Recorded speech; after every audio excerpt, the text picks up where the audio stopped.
Assalamualaikum warahmatullahi wabarakatuh.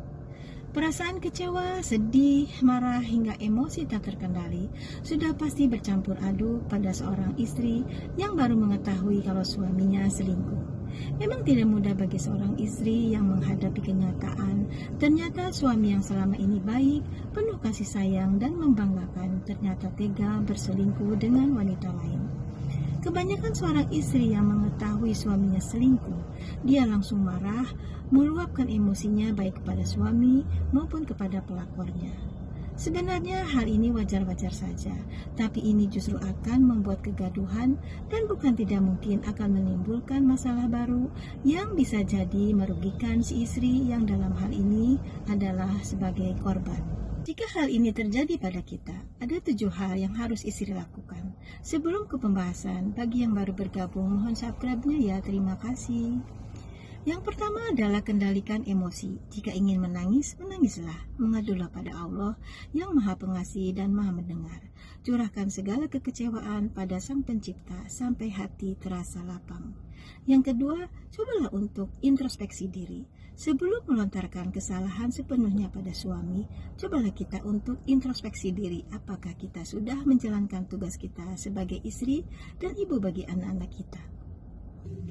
Namun demikian bukan berarti kita harus menyalahkan diri sendiri. Apalagi kita merasa banyak kekurangan setelah tahu sang pelakor jauh lebih muda dan cantik. Karena dalam hal ini jelas suamilah yang memulai kesalahan utama dalam perkawinan. Yang ketiga, sadarilah kelebihan diri sendiri. Setiap orang pasti mempunyai kelebihan, termasuk kita seorang istri yang terkadang tidak menyadari kalau betapa berharganya kita. Karena selama berumah tangga, tenaga dan pikiran kita hanya dicurahkan untuk keluarga, sampai kita lupa untuk memberi penghargaan pada diri sendiri. Yang keempat, usahakan untuk tidak lari dari rumah impian kita.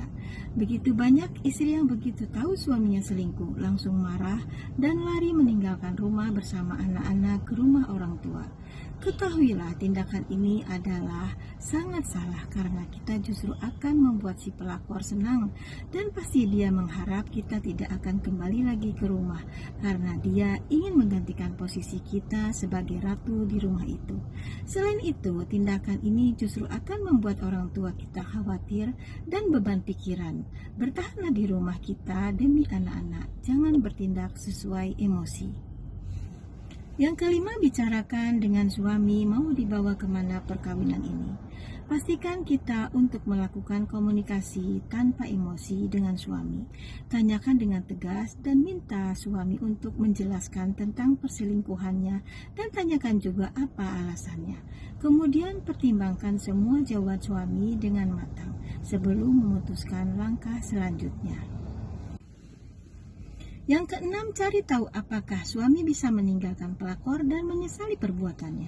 Dalam hal ini, istri harus benar-benar mendapatkan kepastian dari suami apakah dia benar-benar menyesali perbuatannya. Kalau ini sudah bisa dipastikan, dia tidak akan mengulangi perbuatannya, berusaha untuk berbesar hati untuk memaafkannya demi anak-anak. Tapi jika suami terlanjur jatuh cinta dengan pelakor, ini memang agak sulit untuk membuat suami mau menghentikan perselingkuhannya. Karena akan terjadi janji tinggal janji, ujung-ujungnya kekecewaan yang kita rasakan. Lalu apa yang harus dilakukan oleh istri jika suami telah terlanjur jatuh cinta pada wanita itu? Tanyakan pada diri sendiri, apakah kita sanggup untuk berbagi cinta dengan si pelakor? Jika sanggup, tentu tidak terlalu masalah. Yang terpenting kita lakukan adalah mendapat kepastian dari suami untuk tidak mengurangi apa yang selama ini diberikan oleh suami untuk diri kita dan anak-anak. Tapi jika kita tidak sanggup berbagi cinta dengan si pelakor dan kita tergantung sepenuhnya pada suami secara finansial, maka jangan langsung meminta cerai pada suami. Bertahanlah sampai kita siap untuk mandiri secara finansial dan harus dipastikan anak-anak tetap menjadi tanggung jawab suami, baik biaya hidup dan pendidikannya. Dan tentu saja kita harus mendapatkan harta gono gini karena itu adalah hak kita. Yang ketujuh, cobalah untuk mencintai diri sendiri dengan berusaha untuk tetap bahagia apapun yang terjadi. Jika kita sudah siap menjadi wanita yang mandiri secara finansial, mantapkanlah langkah kita untuk melanjutkan hidup yang lebih bahagia karena kita memang berhak untuk bahagia. Semoga bermanfaat.